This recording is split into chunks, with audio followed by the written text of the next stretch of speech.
बिस्मिल्लाहिर्रहमानिर्रहीम। नाज़रीन, date channel के साथ मैं हूँ आपका मेज़बान Amjad Abbasi. Date stands for different issues discussion and solution. आज जिस मौजू पे बात होगी वो रावलपिंडी सदकाबाद से मरी की रहने वाली एक फैमिली का अगवा है और मुबैना तौर पर 8 अफराद को पहले अगवा किया गया, जिनमें से 2 ख़वातीन को छोड़ दिया गया।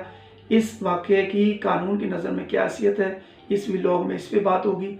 दूसरे नंबर पे बात होगी कि इस वाक़े में कौन कौन से किरदार हैं और किसने किसकी रकम देनी है, इस बारे में इस व्लॉग में बात होगी। और क्या रकम का मुतालबा जिस शख्स ने रकम देनी है उसके रिश्तेदारों से किया जा सकता है, इस व्लॉग में इस पे बात होगी। और इसके अलावा बात होगी कि कानून के हरकत में आ जाने के बावजूद और FIR दीगर मुकदमात करने के बावजूद क्या वजह है कि जो कंप्लेनेंट फौजदारी केस में या जो मुद्दई हैं दीवानी मुकदमात में, उनका हमारे इंसाफ के निज़ाम पर क्यों एतमाद नहीं है और क्यों कर वो मजबूर होते हैं कि वो इस किस्म के गैर कानूनी इक़दाम उठाएं कि कल कला ऐसे गैर कानूनी इक़दाम की वजह से उनको लेने का देना पड़ जाए। तो सबसे पहले बात की जाती है कि गुज़श्ता 2-3 दिनों में मरी की आवाम की तरफ से जो एहतजाज किए गए हैं और देखा गया है कि मरी की आवाम इस वाक़े को लेकर सरापा एहतजाज है और वजह तौर पर सरापा एहतजाज है। और सबसे पहले कौन से किरदार हैं कि जो इस वाक़े में सामने आए।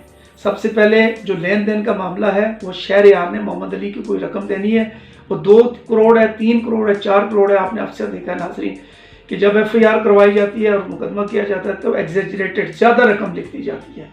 इसके बावजूद कि कोई लेन देन का मामला हो और पीछे कुछ रकम दे भी जा चुकी हो, लेकिन जब मुकदमा किया जाता है तो अक्सर देखा गया है कि ज़्यादा रकम लिख दी जाती है। बहरहाल लेन देन का मामला इन दोनों के बारे में। इसके अलावा जो लोग इस वाक़े में उठाए गए हैं उनमें सबसे पहले हारून चौक रावलपिंडी से शहरयार की वालदा और उसकी वाइफ को उठाया गया हारून चौक से, और उसके बाद सदकाबाद से हारून और उसकी फैमिली को उठाया गया। अब बताया ये जा रहा है कि हारून जो है वो शहरयार के बहनोई हैं और इस वाक़े में हारून साहब को सदकाबाद से, हारून साहब की वाइफ को जो शहरयार की सिस्टर हैं उनको, हारून साहब के भाई को और हारून साहब की भाभी को और 2 बच्चों को अगवा किया गया है। तो नाजरीन, कानून के नज़र में ये बिल्कुल गैर कानूनी कदम है।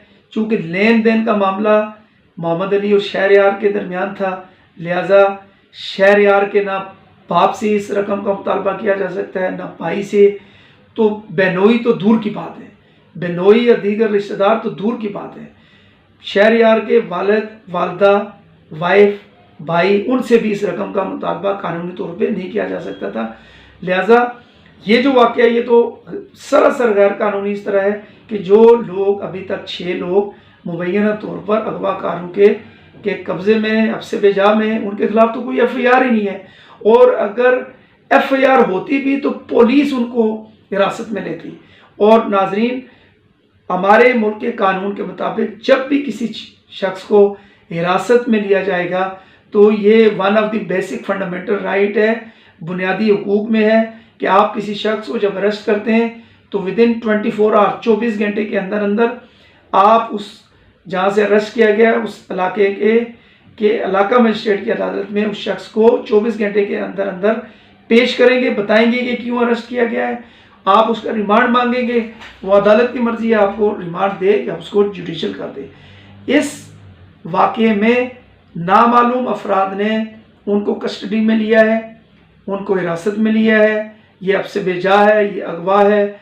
और अगवा करने के बाद उनको किसी मकाम पे, नामालूम मकाम पे वो ले गए, जो कुछ अफराद कह रहे हैं कि अब तो उस मकाम का भी पता चल गया है, और वो शख्स 3 करोड़ का मुतालबा कर रहे हैं। और सदकाबाद में हारून साहब के वालिद साहब ने जो 1990 में एक मकान ख़रीदा था, जो शायद हारून के नाम भी नहीं है, वो कह रहे हैं कि मुबैना तौर पे कि ये मकान जो है उनके नाम लगवाया जाए या इस मकान को फ़रोख्त करके रकम का बंदोबस्त किया जाए, जो कि सरासर गैर कानूनी है। शहरयार का कोई अगर लेन देन का मामला है तो हारून साहब से इस रकम का या उस फैमिली को से मुतालबा नहीं किया जा सकता, ना ही मकान पे कब्जा किया जा सकता है, ना ही मकान को फ़रोख्त करके उस रकम का मुतालबा किया जा सकता है। नाज़रीन, पहला पॉइंट तो ये था। तो नाज़रीन, हमने पहले 2 पॉइंट को कवर किया है। एक तो ये है कि इस वाक़े में कौन कौन से किरदार हैं, किसका किससे क्या रिश्ता है और किसने किससे क्या लेन देन करना है और इसके कानून। और इस वीडियो के शुरू में जो मैंने कहा था कि क्यों कर लोग मजबूर होते हैं कि वो 499F 489F Pakistan penal code का मुकदमा करवा लेने के बावजूद, जो कि अक्सर डिसऑनर चेक पे होता है, और मजबूर होते हैं कि वो इस किस्म के गैर कानूनी इक़दाम करने पर क्या चीज़ उन्हें मजबूर करती है। तो नाज़रीन, बात यह है कि जब कोई लेन देन का मामला हो तो अक्सर जिस शख्स ने पैसे देने हो वो जान छुड़ाने के लिए अगली डेट का यानी पोस्ट डेटेड चेक दे देते हैं। वो चेक जब मुस्तगीस उसे तसल्ली हो जाती है कि चले इसने चेक दे दिया है, और जब लेन देन के मामले में लोग भी बैठते हैं, जिरगा बरादरी भी बैठती है, दोस्त अहबाब भी बैठते हैं, तो फैसला आखिर में ये होता है कि चूँकि इस बंदे के पास इसने रकम देनी है, पैसे नहीं है, तो एक हल निकाला जाता है कि चलें आप 1 माह 2 माह 6 माह का पोस्ट डेटेड चेक दे दें, इतने अरसे में रकम का बंदोबस्त करें, चाहे वो कोई एसेट बेच के करें या जहाँ से भी करें, तो आप वो रकम दें तो इस सिलसिले में चेक इशू हो जाता है।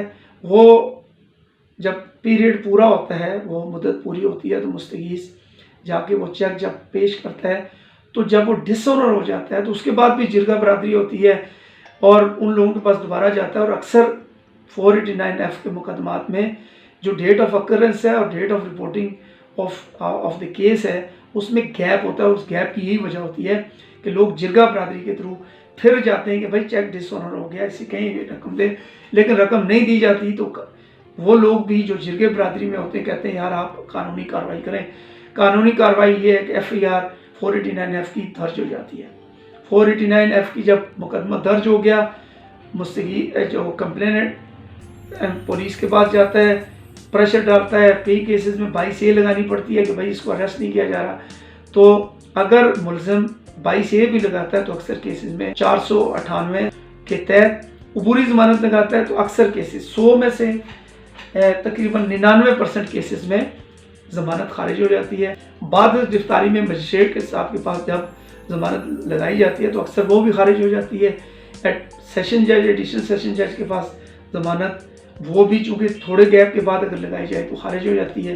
तो ऐसे में हाई कोर्ट पहुँचते पहुँचते 2 माह 3 माह 4 माह गुजर चुके होते हैं। तो जब ज़मानत लगाई जाती है तो हाई कोर्ट से चूँकि 489F में जो ज़्यादा से ज़्यादा सज़ा कानून ने मुतय्यन की है वो 3 साल है।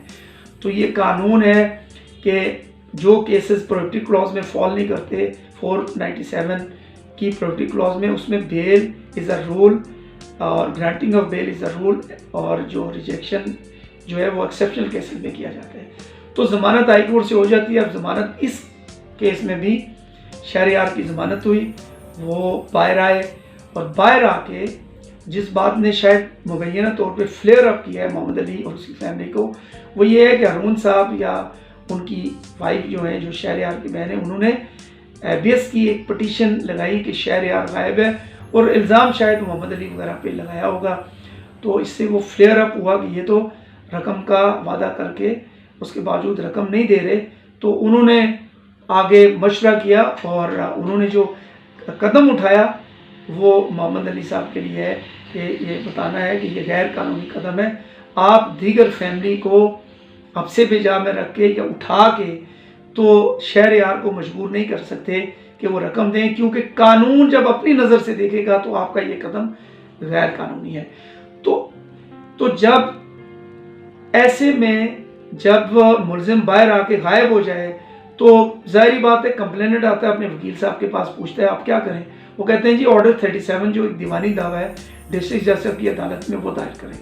वो दायर होता है, उसमें कोर्ट फीस होती है। पंजाब में करें तो 15,000 कोर्ट फीस है, तो 17-18,000 वो खर्चा है। वकील साहब की फीस अलग। तो फौजदारी केस में भी आप खर्चा करें और दीवानी केस भी करें।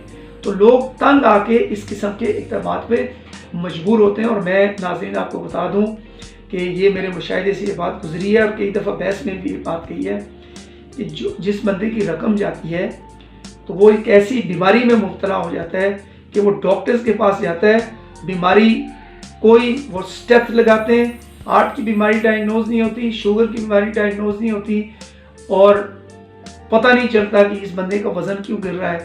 وہ اس لیے گر رہا ہوتا ہے اور وہ اس لیے خاموش ہوتا ہے، وہ گمسم ہوتا ہے کہ ایک شخص جس پہ اعتماد کر کے اس نے رقم لگائی، وہ بعد میں کہتا ہے چاہے نقصان ہو گیا ہے یا جو بھی ہے، وہ رقم دینے سے انکاری ہو جاتا ہے۔ لہٰذا یہ مقدمہ عدالتوں میں بھی ہے، ہیبیس پٹیشن ہائی کورٹ میں ہے، وہ بھی عدالت میں ہے، لیکن یہ مقدمہ عوام کی عدالت میں ہے۔ تو آج میں ایک مقدمہ عوام کی عدالت میں بھی چھوڑے جا رہا ہوں، وہ یہ ہے کہ آپ نے اس مقدمے میں دیکھنا ہے کہ اس لین دین کے معاملے میں کتنی رقم شہریار کے ذمہ ہے جو کہ محمد علی نے دینی ہے، اس پہ بھی کوئی بات کی جائے تاکہ اس مسئلے کا ایک پرامن حل نکالا جا سکے، چونکہ کسی معاشرے میں امن کا ہونا بہت ضروری ہے، اور اگر معاشرے میں امن ہوگا تو ہم انفرادی طور پہ اور اجتماعی طور پہ ہم پرسکون بھی اسی طرح رہ سکتے ہیں اور ترقی بھی اس طرح کر سکتے ہیں۔ اجازت چاہتا ہوں، اللہ حافظ۔